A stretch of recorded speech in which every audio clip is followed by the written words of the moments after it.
After that, we go to the last fight on the prelims, Brendan Loughnane and Sheymon Moraes. Sheymon Moraes, I mean, you look at this guy, 11 wins, 4 losses. I mean, this pretty much tells the picture. I mean, 6 knockout wins, 6 decision wins, and 0 submission wins. A lot of fighters here mainly focus on their striking. None of them really have a lot of submissions, including this guy right here. Started his career off, first round knockout, second round knockout, knockout win, first round knockout win, decision win. Fought Marlon Moraes inside of the WSOF, lost the fight my third round submission, got 2 wins, a second round knockout, a decision win. Joined the UFC. I really feel bad for him, man. He fought beat Magomed Sharipov, lost a fight, a third round anaconda choke submission, came back with 2 decision wins over Matt Sales and Julio Arce. And then again, I kind of feel bad. He fought Sodiq Yusuf and Andre Fili, 2 very, very good fighters. I believe in the top 20 of the featherweight division inside of the UFC. Lost a fight by decision and first round knockout.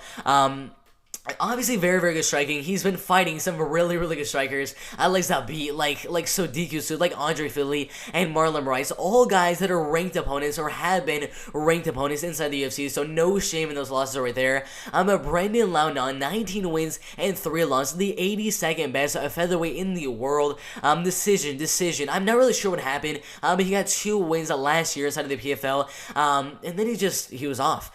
I don't know what was really happening then. He just didn't have any more fights inside the PFL. I really don't know what happened. But before that, fought Bill Algeo on Dana White's Contender Series, won the fight by unanimous decision, second round knockout win, third round knockout win, lost 1 fight inside of the ACB by split decision, lost to Tom DeQuestnoy by split decision, and then lost this fight to Michael Wilkinson by unanimous decision right there. But overall, 2 of his losses by split decision in really, really close fights.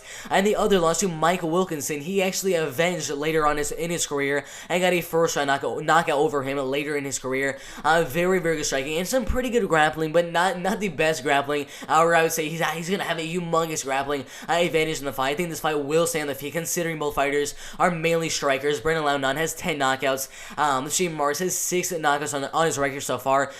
This fight is staying on the feet 100%. 5'9", 72 reach for both of them. This fight staying on the feet. That's all I can really say for the fight.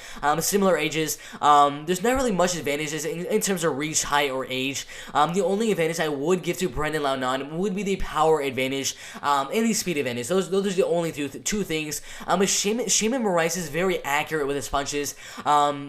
He just lands a lot. He lands a lot of shots for the amount of shots that he's actually throwing. Brendan Loughnane just has really good power and very, very good speed. So it's just who's gonna land the more shots in the fight, in the striking game, and I think that's gonna be Brendan Loughnane. He has a lot more experience than Sheymon Moraes. Maybe not against the best competition as Sheymon Moraes does. I mean, he's fought like Zabit, Andre Fili, Sodiq Yusuf, and Marlon Moraes. Even though he's fought all those amazing fighters inside the UFC and inside of WSOF, Brendan Loughnane has had so much experience fighting Bill Algeo, fighting inside the PFL, fighting inside of ACB, he's fighting inside of Bama, fighting inside the UFC early in his career against Michael Wilkinson. I mean, he's a very, very good striker for a reason. I think this fight will stay in the feet, and I think Brendan Loughnane will have a very, very slight advantage in the fight. This one's going to be a very, very close one.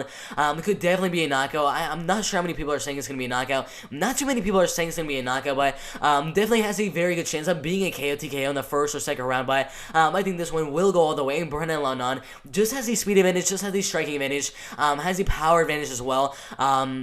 And I think that will be enough for him to win the fight by 29-28 unanimous decision.